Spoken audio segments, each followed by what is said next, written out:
নবীদের বৈশিষ্ট্য হচ্ছে নবীরা যেখানে মারা যায় ওখানেই কবর দিতে হয়। জানেন এটা? বিষ্ণু ইসলাম মারা গিয়েছিলেন আম্মাজান আয়েশা রাদিয়াল্লাহু তাআলার ঘরে, ফলে ওখানেই বিষ্ণু ইসলামের কবর রয়েছে, ওখানেই কবর। এবং ওই কবর দেওয়ার পরেই ওই কবর দেওয়া ঘরের ভিতরে আম্মাজান আয়েশা রাদিয়াল্লাহু তাআলা যতদিন বেঁচে ছিলেন ওখানেই ছিলেন, কবরের পাশে।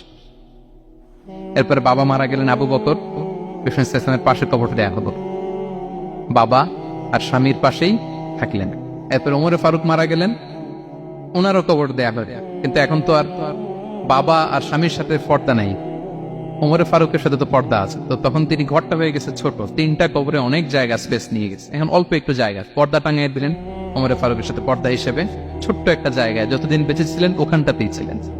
ওমরে ফারুক যখন আমিরুল মুমিনিন খলিফা, তখন ছেলে আব্দুল্লাহকে পাঠিয়েছিলেন যে যাও একটা অনুমতি আগে থেকে নিয়ে রাখো আম্মাজান আয়েশার কাছ থেকে, যেহেতু ঘরটা ওনাকে বলে রাখো যে আমি মারা গেলে যেন আমার দুই বন্ধু মুহাম্মদ সাল্লাল্লাহু আলাইহি ওয়াসাল্লাম এবং আবু বকরের পাশে যেন কবর দেয়া হয়। আব্দুল্লাহ এসে বলল, আব্বা জান তো এই পয়গাম পাঠিয়েছেন। আয়েশা রাদিয়াল্লাহু তাআলা বললেন, আমার খুব ইচ্ছা ছিল আমি আমার স্বামী এবং বাবার পাশে শোবো, কিন্তু আমিরুল মুমিনিন যখন চেয়েছেন এটাকে আমি ফিরিয়ে দিতে পারিনি। ঠিক আছে যাও, তোমার আব্বাকে বলো তোমার আব্বাই শোবেন ওই জায়গায়। আচ্ছা, তো ওমরে ফারুক আপনারা জানেন অ্যাসাসিনেশনে ইন্তেকাল করেছেন, আত্মাইর আঘাতে, ছুরিকাঘাত করা হচ্ছে কয়েকবার, স্টেবিং। এত জখম হয়েছে দুধ দিলে ওই জায়গা দিয়ে দুধ বের হয়ে যায় না, বীজ পানি দিলে বের হয়ে যায়। তো সবাই বলল, আমিরুল মুমিনিন আপনি এবার ওসিয়ত করেন, কে হবে আপনার পরে লিডারশিপ, কে নিবে? ইসলাম উম্মাত অনেক বড় হয়ে গেছে। তখন তিনি ওসিয়ত করলেন এবং ছেলেকে আব্দুল্লাহকে আবার বললেন যে আব্দুল্লাহ আবার যাও, যে আম্মা জানের থেকে অনুমতি নাও।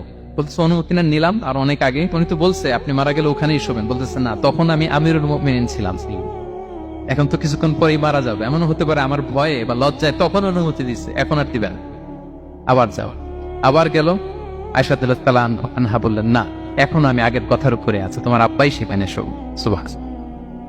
ওমরে ফারুক ওখানে শুলেন, তখন তিনি পর্দা আরম্ভ করলেন আম্মাজান আয়েশা।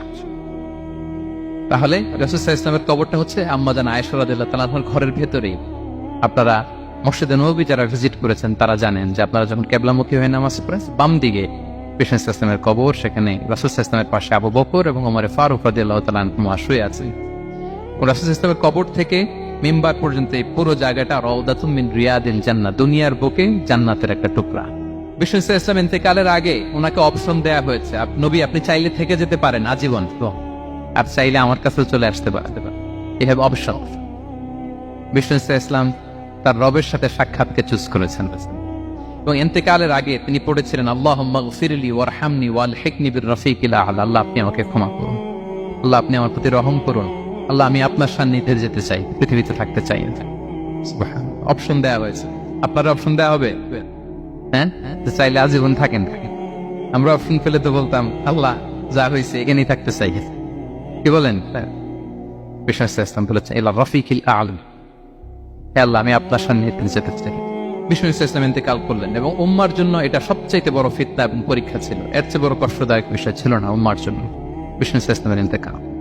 তিনি যখন ইন্তেকাল করলেন সাহাবারা পাগলের মতো হয়ে গেল। ওমরে ফারুক উনি বিশ্বাসই করে না, মানে আমার নবী মরতে পারে এটা উনি ভাবতেই পারেন।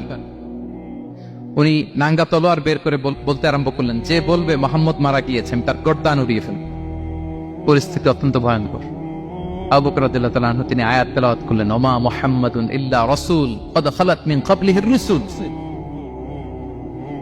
মুহাম্মদ রাসূল ছাড়া কিছু নন, তার আগে অনেক রাসূল চলে গেছে, তিনি যদি মারা যায় বা শহীদ হয় তোমরা কি আবার আগের কুফরিতে ফিরে যাবে?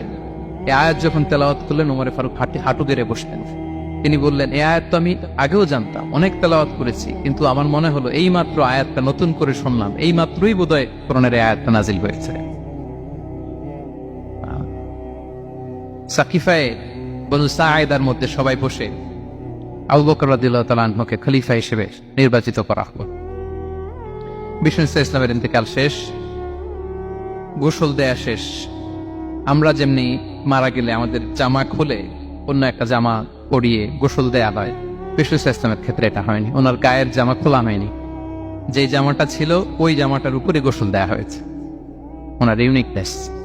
এবং বিষ্ণু সাল্লাল্লাহু আলাইহি ওয়াসাল্লামের জানাজার নামাজে কেউ ইমামতি করেনি। কে হবেন ইমাম? উনিই তো ইমাম, গোটা বিশ্বের ইমাম, ঠিক কিনা বলেন? কে হবে ওনার জানাজার ইমাম? কেউ না। সাহাবারা ডিসাইড করলেন কেউ ইমামতি করবে না। 5-7 জন করে দরজা দিয়ে, এই দরজা দিয়ে ঢুকে নিজেরা জানাজার নামাজ পড়ে ওদিক দিয়ে বের হয়ে যাচ্ছে। এইভাবে পুরা উম্মাহ সব সাহাবারা নিজেরা জানাজার নামাজ পড়েছে।